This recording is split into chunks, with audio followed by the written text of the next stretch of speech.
8 years ago, I experienced the death of my brother, my mother, and my husband, all within a year. And when these events happened, I learned quickly how, as an educator, to be compassionate and to look at grief and loss a little bit differently than I had before.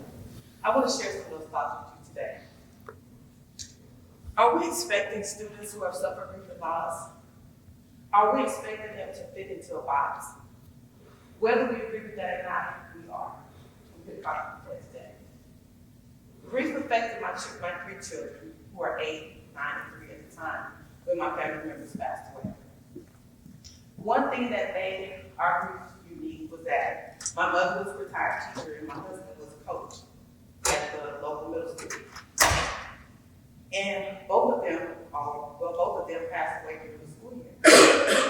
And thank God I had a caring principal who, when I told him the morning that I felt that my mother was transitioning, I called him up and he said, "Ms. Reed, take the time you need, whatever we need to do, we'll help, we're there."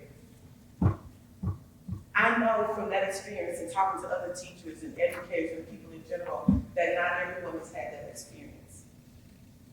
I was very blessed to have that experience and that exposure.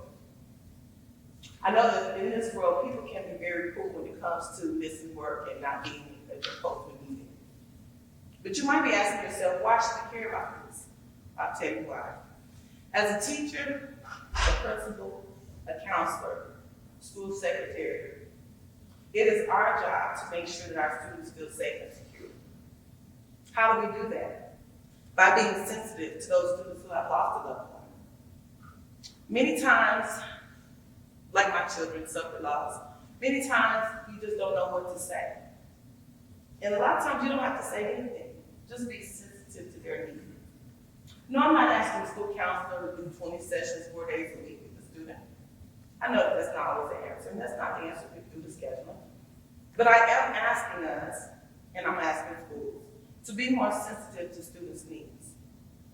Am I asking for special treatment? Not necessarily. But when little Joshua has suffered the loss of his dad, and he doesn't really understand everything that he's going through, I'm asking the teacher, I'm asking the counselor, I'm asking the principal to take that into consideration. Instead of expelling the student, give him a classroom job. Give him something to do. Look at his situation a little bit differently than you would others. I tell my own personal children that even though we suffer tremendous loss, that you still have to pretty much suck it up and just keep going. Because at the end of the day, who really cares about that? As a society, I've seen people turn their backs. Well, see, everybody's at a funeral and everybody's really supportive. And when the phone calls stop and the visits stop, has that really recovered? And my answer is no. I live it. See, a lot of people said that they would step up and they would do different things when my husband passed away, but they didn't. So when I say be supportive, really mean, and try to be supportive. I don't feel like this person or this family needs to go through and tell you their life story over and over again. You know their story, you know what their needs are. But what are we going to do about it? What are we going to do about it? Another example of being sensitive is, I'll never forget, at the elementary school I previously worked at, we had a father-daughter dance. I didn't really think anything of it. I thought it was a cool idea. In the back of my mind, though, when this happened, I also knew that my daughter would never experience that because my husband had passed away. But I didn't take it personal. I was like, okay, I'm going to participate in this. It's going to be great. We had the cafeteria decorated beautifully. All the teachers were in place. The little girls had on their beautiful dresses. The dads had on their suits and ties. Awesome event. Until it was brought to my attention that there was a little girl who walked in the door by herself. And I was just like, well, why is she by herself? What's going on? Well, her mother can't come in. Okay, well, what's going on? Because with every story, there's a backstory. And after investigating, I found out that her father was doing chemo treatments, and he was too weak to come. So the school not being sensitive to the needs of the students, decided that the mother could not come. That did something to me. It made me look at grief and loss outside of my situation. It made me look at grief and loss a lot differently. Now, some of you may be asking, well, what happened? Why didn't she just ask her brother or uncle or somebody else in the family to come? My answer to you is maybe that wasn't an option. Not everyone has that type of support. So do we turn away that student because she did not have the support the way we think she should have support? Again, are we forcing these students into a box? I say we are. Now, you may be wondering what happened. Why did the little girl, what did she do once she got there? Well, let me tell you what she did. She had a great time. She danced around with her friends, but when it was time for the actual daughter-daddy dance, what did she do? She danced alone. She should have never had to dance alone. Her mother should have never been outside waiting for her, not allowed to come in. And I use the word allowed because that's what she was told. She's not allowed to come in. Again, we're forcing families into a box. That wasn't her fault that her dad was sick. It wasn't her fault that her dad had cancer and was undergoing treatments. But we're forcing our idea of what a family looks like onto that child and family. Back to business.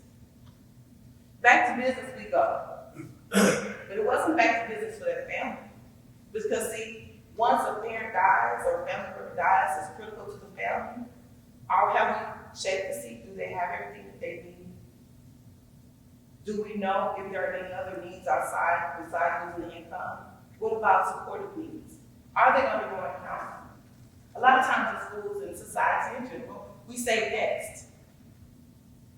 We're trying to put our students into a box. And we talk about the family-school partnership, but do we really mean that? Because if we really mean that, and I know that this family has suffered a loss, I'm going to go that extra mile to see what else can we do. It's not always about income. It's not always about food. But it could be, they don't have another family, so let me go to little Joshua's party. Let me go to this football game. Why? Because I know that they don't really have a lot of support. I read several articles about children dealing with trauma, but a lot of those articles were about children dealing with parents that were incarcerated. And I'm not saying that those students don't need support. By all means, yes, they do. But what about the student that will never see their father or mother again because they passed away? Are we really sensitive to their needs? One of the things that we can do is we can get to know our students. Get to know them. But how do we get to know them? Talk about your struggle. Now, I know that there's some things we can't share with students. But when I share my story of grief and loss to my students, when I tell them how my brother, my mother, and my husband all died within 1 year, they look at me with amazement on their faces. Because they're looking at me like, how do you do it? How do you make it? And I tell them, I keep pushing. I tell them my struggle story. Why? Because I don't want them to feel sorry for me. But I do want them to know in life you will experience struggles. And when you experience those struggles, you don't give up, you don't quit. You pick yourself up and you push on. Yes, you will cry. Yes, there'll be hard times. But you don't just stop there. You keep going.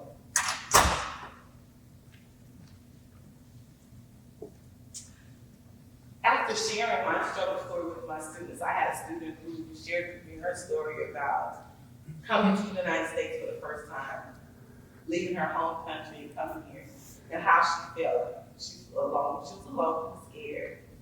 And her experience after coming to school was the kids teased her because she looked different. The kids teased her because she sounded different. Once again, I asked, are we forcing kids into a box if they don't fit in?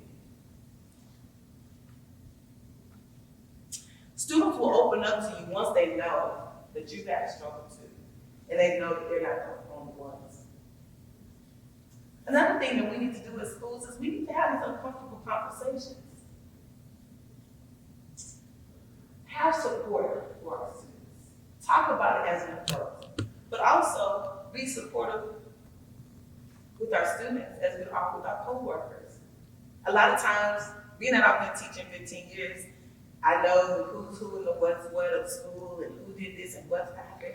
And we talk about the things that happen with our teacher friends. But when we talk about our students, oh, well, we don't make it a big deal. What about our students? What can we do to help them?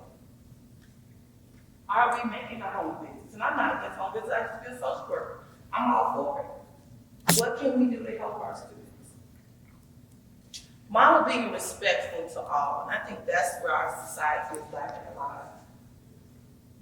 Listen to our students. One of the things that I love to do, especially when I was in elementary school, was I would love to have classroom meetings. And we would all get down on the floor in a big circle, and everyone would talk. And someone started talking while the other students talking, and said, no, we want to listen, because everybody's voice is important. I think we need to go back to that. Our schools need to be a safe haven for our students. It's one thing to know that students suffer grief and loss, but they also need to know that our doors are open to them. They're not going to fit into the box. And when they don't, they need to know who they can talk to, how they can be supported. Kids need to know that even if I can't help you, I can try to find someone who can. They need to know that we care enough to try. Let's think about how we can handle our individual student needs. Some students need someone just to talk to. Some students need someone to talk to their parents or be a mediator between them and their parents. Again, not all students have the same family structure that we think they should have. And what if those essential needs are not met? Because at the end of the day, if the essential needs are not met, no learning will take place. Let's not just walk the walk, but let's talk the talk as well. It's hard teaching, tutoring, after school, planning meetings, parent meetings, calling parents. It's hard doing that. But as a teacher, as an educator, as a principal, as a counselor, as staff members, we need to know that our labor is not in vain. So many days I am tired because of the day, the teachings, the meetings, all the things that we do in a day. And I get home to my 3 children, 2 in high school and 1 in middle school. And I listen to them share their stories of the day. And all of my tiredness goes away when I hear all 3 of my children express to me how a teacher, how a counselor, how someone at that school saw a need in them. And they didn't ask me, they just did. They just took care of it. How many of us are willing to do that? I always want my students to know that our school is a safe place, but it comes with expectations. It comes with very high expectations. Many times, our students feel like the expectations are dropped because they've been in this situation, or they have a rough home life, or they've experienced the loss of this loved one, or maybe they have to move because income has changed. But we need to let them know that that's how life is, and it's okay, but we don't give up, we push on through it. Will we be that support for our students?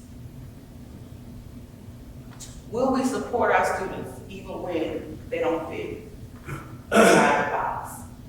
Thank you.